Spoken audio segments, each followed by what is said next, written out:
Bonjour à tous, Magali, fille de Lune Tarot, j'espère que vous allez bien. Nous voici là pour aller voir les énergies de cette pleine lune en Scorpion de vendredi. Pleine lune qui nous demande d'être vulnérable émotionnellement. Honnêteté par rapport à ce qu'on ressent. Et puis c'est une honnêteté, il faut être profondément honnête avec les autres, mais aussi et surtout avec soi-même. C'est en plus une éclipse de lune, donc la Terre passe entre le soleil et la lune.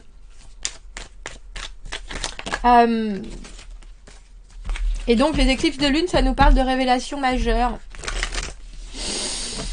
Alors moi qui suis cancer, signe d'eau, je ressens les choses plutôt fluidement, mais je pense que pour certains, ça risque d'être un peu compliqué. Alors en plus, j'ai fait mes petites recherches, je me disais qu'avec Mercure rétrograde, tout nous semble lent. Mais là, cette pleine lune des fleurs, bah oui, parce que c'est le printemps, elle illumine les émotions profondes et intenses que vous avez enfouies. Donc ça va peut-être être compliqué de s'ouvrir. Et pourtant, il faut le faire si vous voulez définir ce dont vous avez vraiment besoin. Quel programme. Pouh. Alors, j'ai mes petites notes. Le Scorpion préfère la prudence, ce qui peut vous empêcher de vous faire du bien. Permettez-vous effectivement de ressentir d'être proche et intime avec votre entourage sans vous retenir. On va aller voir ça. Qu'avez-vous besoin de savoir? Que recherchez-vous? De quoi est-ce que vous n'avez plus besoin? Comment cette pleine lune va vous aider? Et où est-ce que vous en êtes? On a la carte du 4 de denier. La carte du 4 de denier, c'est la carte de la zone de confort. Ce dans quoi on est vraiment... il y a quelque chose de très sûr. C'est effectivement, quand on parle de la prudence, la carte du 4 de denier, c'est d'avoir vraiment réussir à se construire un cocon autour de soi. Alors ça peut être vos amis, ça peut être votre famille, ça peut être votre maison, ça peut être vos habitudes. Il y a quelque chose qui est très... Et puis c'est vraiment positivement agréable parce que c'est ce qui vous fait du bien, c'est ce qui vous nourrit, c'est ce qui vous ressource. Mais parfois on tient un peu à ça d'une manière... j'ai envie de dire, on le tient un peu trop serré et ça nous empêche de faire de nouvelles expériences. Et je pense qu'il va y avoir des propositions pendant cette pleine lune ou dans les environs de cette pleine lune, hein, donc quelques jours avant, quelques jours après, ou pour certains, vous allez le ressentir une semaine avant, une semaine après, où il va y avoir des choses, vous allez vous dire est-ce que ça me tente? Est-ce que ça me tente pas? Et si j'y vais? Et si j'y vais pas? Et vous pourriez complètement passer au-dessus, je pense, en vous disant oh ben non, j'ai pas besoin de ça. Parce que c'est aussi ça la carte du 4 de denier. Et alors qu'en fait, l'univers est en train de mettre sur votre chemin des choses dont vous pourriez vous servir pour faire, j'ai envie de dire pour faire mieux connaissance avec vous-même, mais il y a vraiment une idée de s'ouvrir. Donc on va aller voir ça. On fera une extension aussi à ce tirage. Donc comme je vous le dis, le tirage général vous parle. Allez voir l'extension. On ira voir la situation, l'état d'esprit en surface et en profondeur, sur qui vous devez vous appuyer. Qu'est-ce qu'on a envie de vous dire. Si ça vous parle, vous trouverez le lien dans la petite boîte juste en dessous. C'est des énergies qui sont très particulières pendant les pleines lunes. Donc... si vous avez besoin d'un peu de lumière et que le tirage général, vous vous dites, ah oui, c'est exactement ça, c'est une synchronicité, allez voir là. Si c'est confus pour vous en ce moment dans votre vie, situation de vie, et que le tirage général vous parle, allez voir l'extension. Pour ceux qui achètent les extensions pour soutenir la chaîne, pour me permettre de vivre, je vous en remercie grandement. Vous n'avez pas idée à quel point... ça m'aide, tout simplement, donc merci. On va aller voir ces énergies de vendredi. On va garder cette carte du 4 de denier pour aller voir cette intensité, ces émotions qui sont très complexes. Alors parce qu'on a des doutes, ou alors parce que tout simplement on est bien dans sa vie de cette manière-là, hein. Oh, ça va, j'ai pas besoin de plus, j'ai pas besoin de différent, j'ai pas besoin, ou alors si vous en avez besoin, vous regardez toujours quelque part dans la même direction.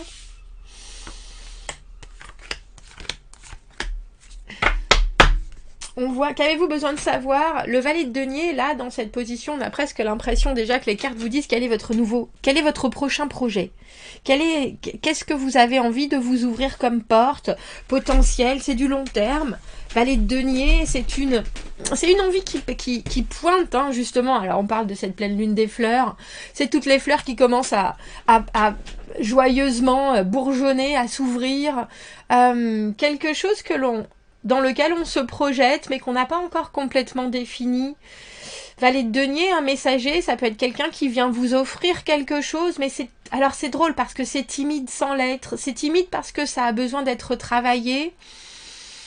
C'est timide parce que ça a besoin d'être développé, et puis ça a besoin d'être consolidé. Il y a quelque chose chez les valets qui est toujours très neuf, très enfantin, parce que ce sont des messagers. Et là, on a vraiment l'impression qu'il y a quelque chose qui pourrait grandir, qui pourrait s'épanouir, que vous commencez à...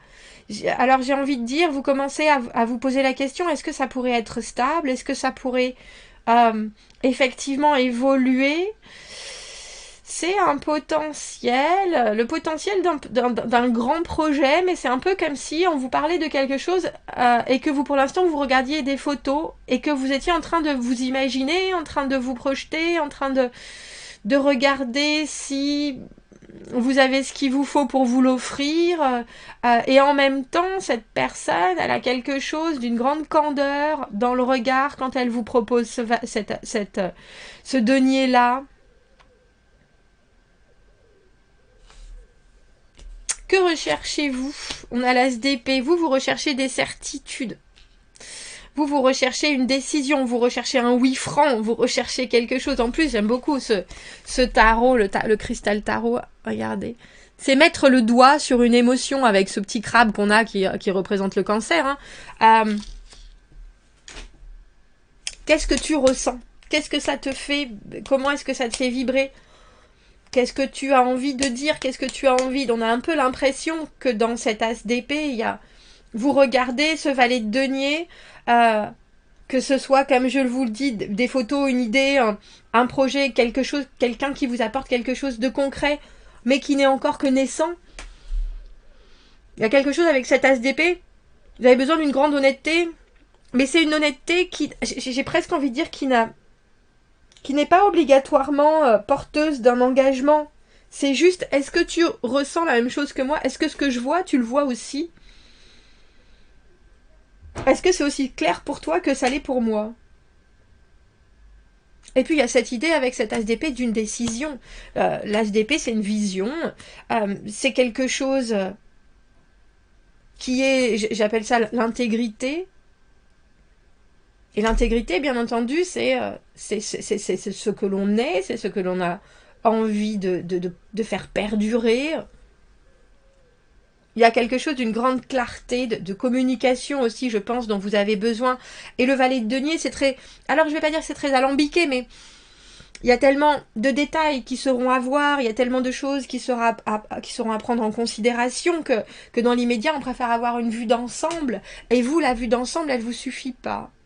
Il faut quand même qu'il y ait une direction, il faut qu'il y ait une affirmation et une affirmative. De quoi est-ce que vous n'avez plus besoin?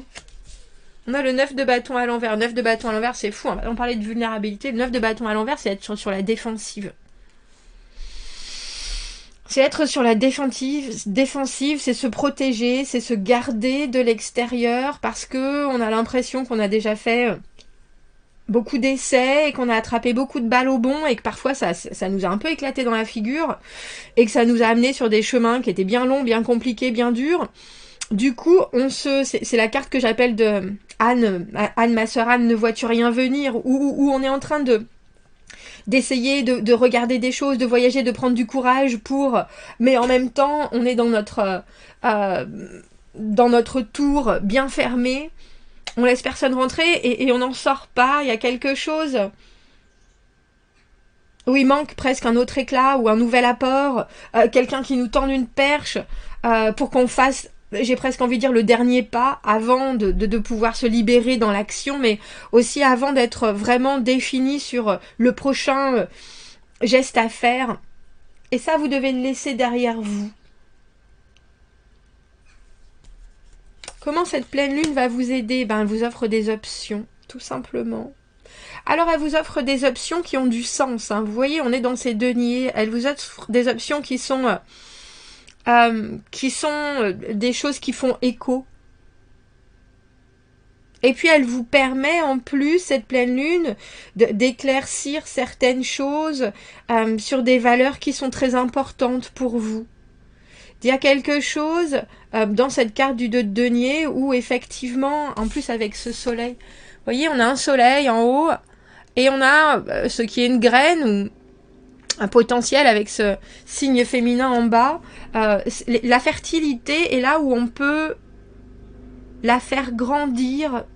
Et je pense qu'il y aura des choses et qu'il va falloir que vous jaugiez. Mais c'est doux. C'est doux, c'est progressif.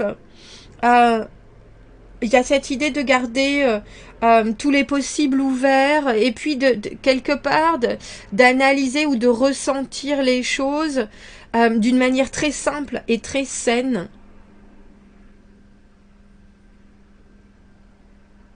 Il y a peut-être aussi des options qui vous seront proposées et à certains moments, il faudra que vous restiez tranquillement à vous faire du bien avec une option et puis d'un autre côté, il y a des choses qui seront plus discrètes avec l'autre. Il y a cette idée d'être entre alors j'ai envie de dire entre deux possibilités, deux ou plusieurs, hein, parce que je pense que cette pleine lune viendra enluminer vraiment des possibles. Et je pense aussi que vous avez complètement le temps, mais je vois bien qu'avec cet as d'épée, le temps, c'est peut-être quelque chose qui est complexe, parce que l'as d'épée, mentalement, on a envie d'être sûr, comme je vous le dis.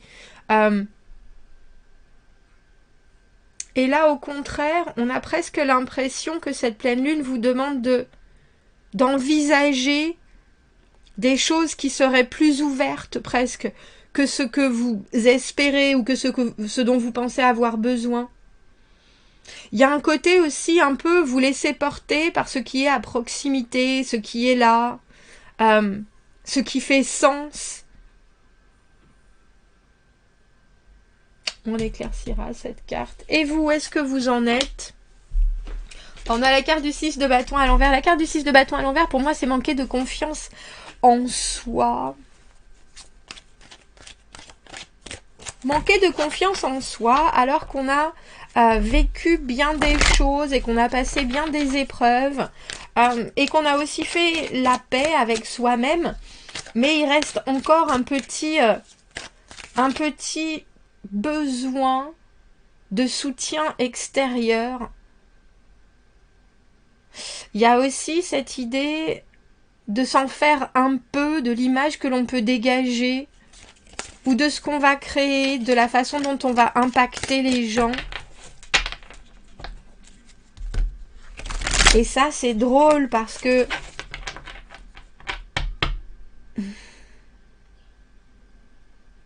même si dans cette situation, avec cette pleine lune et ce nouveau projet, il y a quelque chose qui vous demande de sortir de votre zone de confort,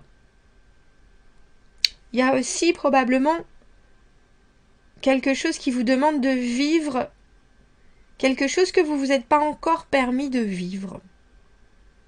Alors, soit parce que ça sort de vos sentiers battus ou de ce que vous trouvez fertile, et pourtant c'est bien une expérience qu'il faut tenter, et j'ai presque envie de dire sans se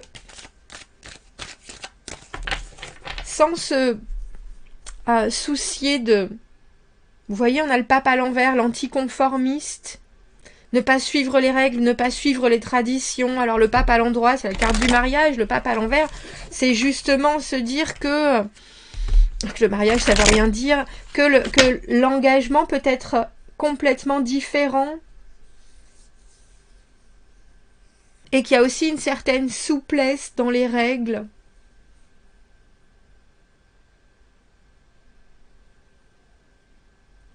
Alors c'est drôle parce que je pense que vous êtes partagés, hein. Partagés entre cet engagement absolu du pape et en même temps partagés avec tout ce que cela amène de responsabilité, où là vous vous sentez pas forcément complètement suffisamment fort. Et puis ni complètement suffisamment, je sais pas s'il y a toute l'envie de ce poids-là, de cette rigueur.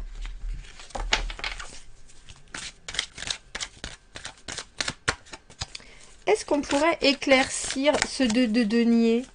Comment cette pleine lune, ces options, ces domaines qui sont à... Il y a quelque chose de... Il faut figurer une nouvelle possibilité. Il faut se permettre de regarder certaines choses avec un œil complètement ouvert et en même temps de pas faire de choix. Vous voyez, là, il y en a l'as d'épée à nouveau à l'envers. Ah, as d'épée à l'envers. Avec ce valet d'épée à l'envers, l'as d'épée, c'est drôle parce que pour moi, quand je vois le valet d'épée à l'envers, c'est toujours à en dire beaucoup et en faire peu. Et je pense que vous n'êtes pas forcément habitué à ça, à avoir cette non-cohésion d'action et d'idées, ou d'action et d'opinion. Et pourtant, là, il y a quelque chose, comme je le disais tout à l'heure, vous pouvez pas... Alors, je vais dire pas mettre le doigt dessus, mais vous pouvez juste y penser sans pouvoir officialiser votre choix ou votre décision ou votre envie. Et c'est un peu comme si cette pleine lune vous disait, mais ça aussi, c'est une option. Parce que cette incertitude et ce non-savoir permet d'autres choses, laisse la place à d'autres choses. Et je pense que ça, c'est important, justement. Cet espace. J'ai envie de dire espace vide, mais c'est presque quelque chose que vous devez accepter dans votre tête.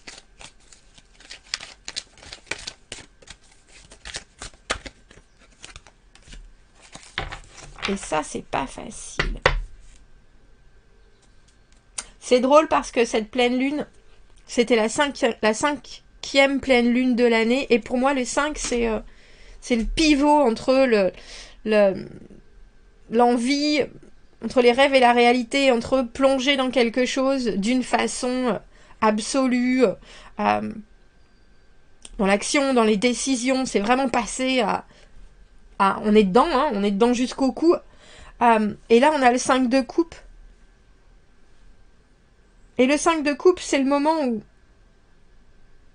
c'est presque une certaine nostalgie de choses que l'on aurait aimé voir se passer différemment.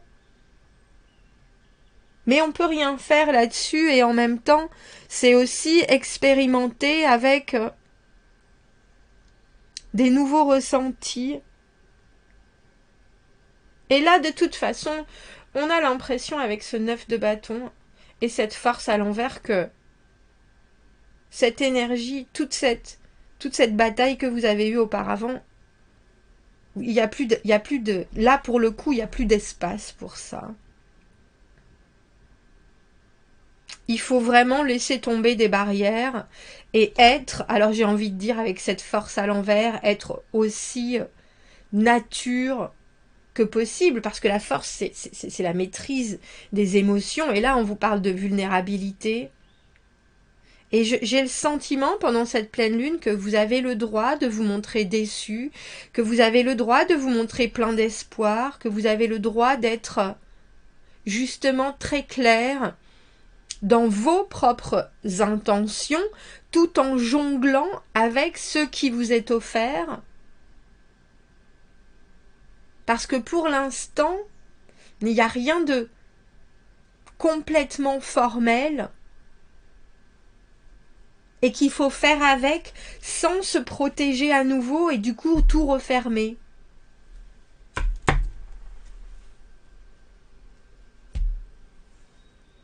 Je vais prendre une dernière carte parce que j'hésitais.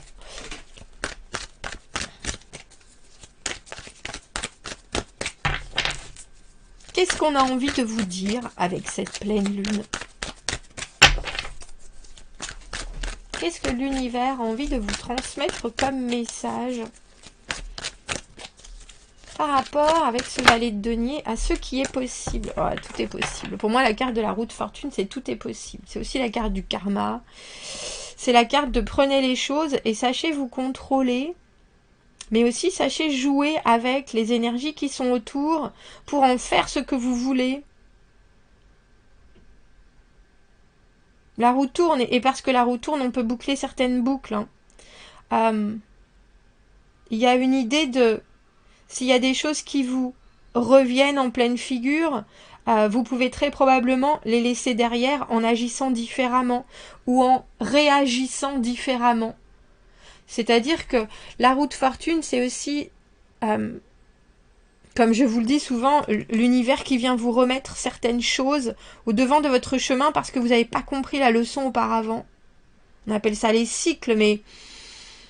Et là, on a l'impression que ce qui vous est présenté avec cette nouvelle lune, c'est aussi la possibilité de vous laisser embarquer pour voir presque une autre facette d'une situation que vous avez déjà vécue ou en tout cas que vous avez entrepris et qui a fait et que vous avez surmonté, que vous avez construit ou que vous avez maintenant vous avez consolidé quelque chose. Et là, ce qui est en train d'arriver avec cette pleine lune, c'est aussi... Mais et si... J'ai presque envie de dire, si tu te mettais dans la peau d'un autre et que tu te permettais de vivre les choses différemment, avec ce que tu sais de toi et ce qui te fait du bien, mais aussi avec un autre état d'esprit. Et peut-être, alors je vais vous dire, avec ce pape à l'envers, et peut-être moins de rigueur, ou un engagement que tu définirais différemment. Très karmique cette pleine lune, messieurs, dames. On va faire un rituel pour cette pleine lune. Et puis après, on passera à l'extension. On ira voir qui vient vous amener cette nouvelle possibilité avec ce valet de denier. Ou ce que ça représente en démarchage, en développement. Qu'est-ce qu'on peut faire comme rituel? Qu'est-ce qu'on rajoute à cette pleine lune en Scorpion? Oh, on a le bonheur. La carte du bonheur, rien que ça. C'est de la fleur d'oranger, ça. C'est peut-être un peu tôt pour la fleur d'oranger, je crois. C'est de FGH. L'optimisme, le rire. C'est ça. Cette carte vous suggère que le bonheur vit dans le fait d'aller chercher les bonnes choses de la vie et pas les problèmes. Ça ne veut pas dire ignorer les difficultés, mais plutôt voir le positif dans la situation. Oh bah dis donc, ça c'est marqué. Le vieil adage est réel. Vous ne pouvez pas contrôler ce qui vous arrive, mais vous ne pouvez pas contrôler ce qui vient à vous, mais vous pouvez contrôler la façon dont vous réagissez. Ça, c'est la roue de fortune. Regardez, prenez note des lumières dans votre vie quand cette carte apparaît, même si c'est juste une petite étincelle. Sachez bien que l'apparition de cette carte amène l'essence du bonheur dans votre vie. Ah, c'est l'orange et le clou de girofle. Alors, piquez une orange avec 15 clous de girofle. Et chaque clou doit représenter quelque chose qui vous rend heureux. L'odeur de l'orange et du clou de girofle est assez pour vous amener du bonheur. Mais l'intention vous aidera à vous concentrer sur ce qui fait vraiment chanter votre cœur. Ensuite, mettez un beau ruban doré autour. Comme ça la ressemble à un cadeau précieux. Ah, mettez ce très beau cadeau dans un endroit où vous pouvez le voir souvent. Et ressentez les bulles de plaisir et de bonheur flotter dans votre vie. On va aller voir parce que c'est drôle, c'est un très beau rituel qui amène beaucoup de légèreté dans quelque chose qui est très profond. Et je pense que cet équilibre est important. Parce que la roue de fortune, comme je vous le disais, on ne peut pas réagir aux choses qui nous arrivent dans la vie, mais on peut réagir de la façon dont on les vit quelque part. J'ai aussi le sentiment qu'il y a quelque chose de nouveau qui doit peut-être vous amener à reconnaître, j'ai presque envie de dire reconnaître, les moments où les expériences n'ont pas été forcément positives et où vous pouvez comprendre les choses d'une manière différente.